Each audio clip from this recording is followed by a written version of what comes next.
വെളിപാടിൻ്റെ പുസ്തകം 21-ാം അധ്യായം 3-4 വചനങ്ങൾ.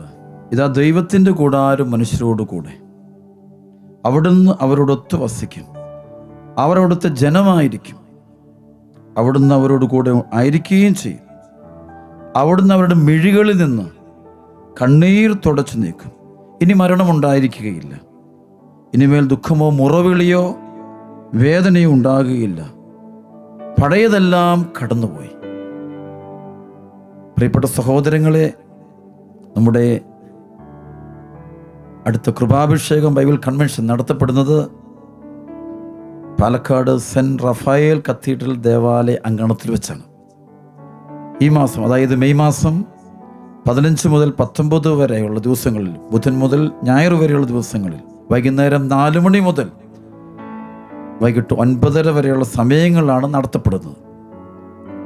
പാലക്കാട് രൂപതയുടെ സുവർണ ജൂബിലിയോട് ചേർത്ത് അഭിവന്യമാർ പീറ്റർ കൊച്ചുവരിക്കൽ പിതാവും അഭിവന്യമാർ ജേക്കബ് മനത്തോടത്ത് പിതാവും പാലക്കാട് രൂപതയിലുള്ള ബഹുമാനപ്പെട്ട വൈദികരും ദൈവജനവും ഒത്തുചേർന്ന് നടത്തുന്ന ഈ കൃപാഭിഷേകം കൺവെൻഷനിലേക്ക് ഞാൻ നിങ്ങൾ ഓരോരുത്തരെയും ഏറ്റവും സ്നേഹപൂർവ്വം സ്വാഗതം ചെയ്യുന്നു. 5 ദിവസങ്ങളിൽ അതിശക്തമായ ഡെലിവറൻസിൻ്റെ ശുശ്രൂഷയും അതിശക്തമായ ദൈവവചന പ്രഘോഷണവും ഉണ്ടായിരിക്കും. തിരുസഭയോട് ചേർന്ന് പരിശുദ്ധ കുർബാനയിൽ ഐക്യപ്പെട്ടുന്നുണ്ട്, സഭയോട് ഐക്യപ്പെട്ടുന്നുണ്ട് നമുക്ക് ഈ വിടുതലിൻ്റെ വിമോചനത്തിൻ്റെ കൃപ നേടിയെടുക്കുവാൻ വേണ്ടി നമുക്ക് ഒരുങ്ങാം, പ്രാർത്ഥിച്ചൊരുങ്ങാം. ഞാൻ നിങ്ങൾ ഓരോരുത്തരെയും വളരെ സ്നേഹപൂർവ്വം അവിടത്തേക്ക് ക്ഷണിക്കുന്നു. സഭയിലുള്ള കർത്താവിൻ്റെ തിരുസഭയിലുള്ള ദൈവമക്കളെല്ലാം തന്നെ അതിൽ കൂടുവാനായിട്ട് ശ്രദ്ധിക്കണമെന്ന് പ്രത്യേകം ഓർമ്മിപ്പിക്കുന്നു. പ്രത്യേകിച്ച് കോയമ്പത്തൂർ, തൃശ്ശൂർ, മലബാർ പ്രദേശങ്ങളിലുള്ള ദൈവജനത്തിന് അവിടെ വന്നുകൂടുക വളരെ എളുപ്പമാണ്.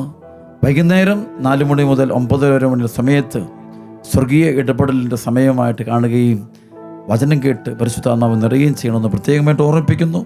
ആ ദിവസങ്ങളിൽ എല്ലാ ശുശ്രൂഷകളും നമ്മൾ സാധാരണ നടത്തുന്ന പോലെ കുംസാരിക്കാനുള്ള സൗകര്യങ്ങൾ, അതുപോലെ തന്നെ മറ്റു സ്പിരിച്വൽ ഷെയറിങ്ങിൻ്റെ സൗകര്യങ്ങളും മറ്റു എല്ലാ സൗകര്യങ്ങളും നമ്മുടെ ആത്മീയ ജീവിതത്തിൻ്റെ വളർച്ചയ്ക്ക്, കൃപയുടെ വളർച്ചയ്ക്ക് ചേരുന്ന എല്ലാ ശുശ്രൂഷകളും ഉണ്ടായിരിക്കുമെന്നുള്ള കാര്യം പ്രത്യേകം ഓർമ്മിപ്പിക്കുന്നു. ഒരിക്കൽ കൂടെ നിങ്ങളെല്ലാവരെയും ഏറ്റവും സന്തോഷത്തോടെ ഞാൻ ആ ഒരു സ്ഥലത്തേക്ക്, പാലക്കാട് രൂപതയുടെ ആ ബൈബിൾ കൺവെൻഷനിലേക്ക് കൃപാഭിഷേക ശുശ്രൂഷ ക്ഷണിക്കുന്നു. എനിക്ക് വേണ്ടി പ്രാർത്ഥിക്കണം. ഞാൻ നിങ്ങൾക്ക് വേണ്ടി, ഞങ്ങളെല്ലാവരും മരിയൻ ധ്യാനകേന്ദ്രം മുഴുവൻ, അണക്കര മരിയൻ ധ്യാനകേന്ദ്രം മുഴുവൻ നിങ്ങൾക്ക് വേണ്ടി പ്രാർത്ഥിക്കും. ദൈവത്തിന് മഹത്വം കൊടുത്തുകൊണ്ട് നമുക്ക് ആ ദിനങ്ങളിലേക്ക് പ്രവേശിക്കാം. ദൈവത്തിന് മഹത്വം ഉണ്ടായിരിക്കട്ടെ. ആമേൻ.